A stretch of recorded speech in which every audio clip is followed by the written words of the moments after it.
All right, so I just wanna I just wanna go over this. I made a video about this video already. I might post it. I might not.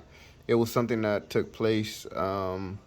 What she was talking about and explaining about tournament poker and cash games and how it went and the move.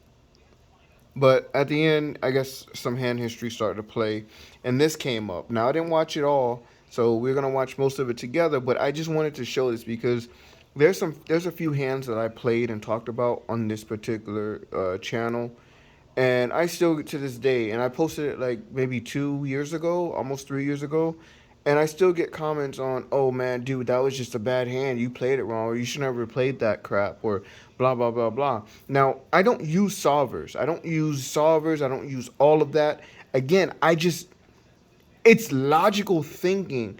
It's past events. It's a lot of things that come into play of why I played this hand. And this particular hand was King Seven suited.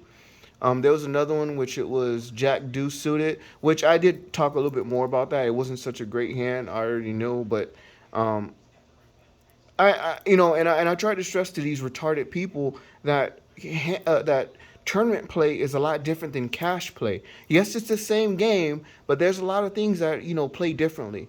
But I just want to play this for the idiots that still to this day, after years and after me explaining, still coming on here telling me I should never played King Seven suited, especially in a position that I played the position or I played it on a table. I think it was like a final table or close to the final table. So the hand became actually more valuable. Um, I guess the position I was in a tournament. You know how many players were left. But I just want to play it though. Player raised in middle position. I defended from the big blind with Queen Six of Hearts off of a 20 big blind stack. I know this is Worse than King Seven, but hey, let's play. And this is a good play.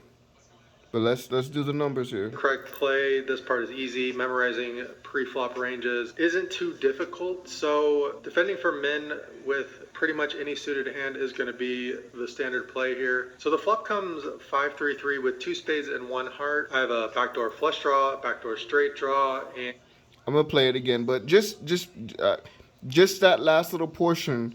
I wonder if you guys caught that. Probably not, but let's keep going. I check it over to the original raiser, and he puts out a C bet, a small one. So what should I do here? What's the correct play? If you're a new tournament player, you might think we have nothing. It's probably best to fold here, especially on a short stack, 20 big blinds. But if you've done some study, you probably realize you're definitely not supposed to fold here. Your options are calling or raising. I'm And just since I have self-taught done and some study self-learned. work, I knew this and I thought it would probably be split around 50-50. So I decided to go with the more aggressive route and I raised. I was a bit off with the 50-50 assumption, but the solver still says raising is a fine play here. Our opponent made the call and the turn came the king of hearts. Okay, we added a flush draw. It's an overcard. What are we supposed to do here now? I'll give you my in-game thoughts. I thought that because it would be a bad card for our opponent, and because we just had queen high, and because we had a 1-to-1 stack to pot ratio with our bet sizing, basically if I move all in here on the turn, it is a full pot size bet, maximize my fold equity, hopefully get a fold here. If we don't get a fold, obviously we can win with a heart on the river. So I did that, I moved all in, but it turns out that was a mistake. I definitely should not have done that. Here's the thing is that poker players make mistakes all the time, and sometimes it's a competence issue. And in this case, it was a competence issue because I actually did not know what the correct play was. I didn't know what the solver would do in this situation.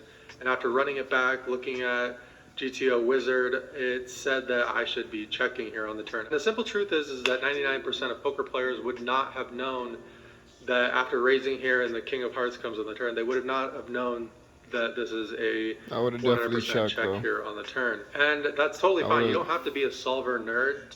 I would have checked just to number one, you already the plot already is pretty much inflated, and then yes, I have a draw, but if I bet, then that's basically gonna hey, this guy has a draw, so I might lose value about time we hit that river, because that river could be another heart, or it can be a queen, a pair, and you never know. They might just have, a pair themselves, a lower pair. Be a winning tournament player. But when you look at guys like my brother Andrew, he just knows these things. Like, he spends so much time studying. He knows that if I'm raising this flop and this card comes in the turn, Maybe I should he knows study. that it's probably going to be a check here. So the study matters so much in these small situations. For example, here I moved all in. We got called by ace queen of spades. I busted the tournament after bricking off on the river, and I'm out in 85th place. If I would have played my hand as a call and then a Pot control, really. we're talking results here, but this is also lining up with optimal play. And I would have lost the hand most likely, but I wouldn't have lost my whole stack. And that is really frustrating to know that if I would have just put in more study work, I could have avoided this situation, or I could have maintained my stack. And it was kind of an epiphany in my own mind, is like, even though I've been playing for a living for So I'm gonna stop it there. But yeah, like the few of the hands that I talked about, and where I played them later on in tournaments, and how I was trying to explain that certain hands are more valuable, especially King Seven suited at that type of position. It's like a lot of people did not understand this, and again, I don't do all this poker studying. A lot of things just come natural, and I always felt that maybe if I do study more, maybe I can take my game to the next level. But I always tell you guys that I'm still learning. I still have room for improvement. And I'll sit here and tell you guys when I've made mistakes and when I know I made mistakes.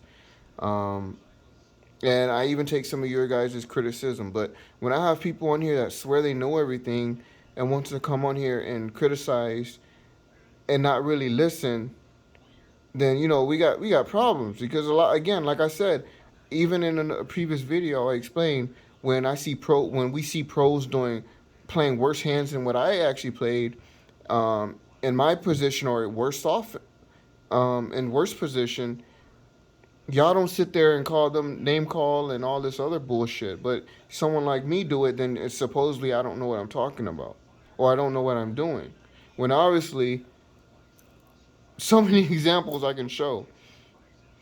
So, for you dickheads that still continue to comment on that particular video, or the few videos that I did and I explained and I talked about, certain hands in certain positions, again, moving back to that King 7, I think it was King 7 suited of spades.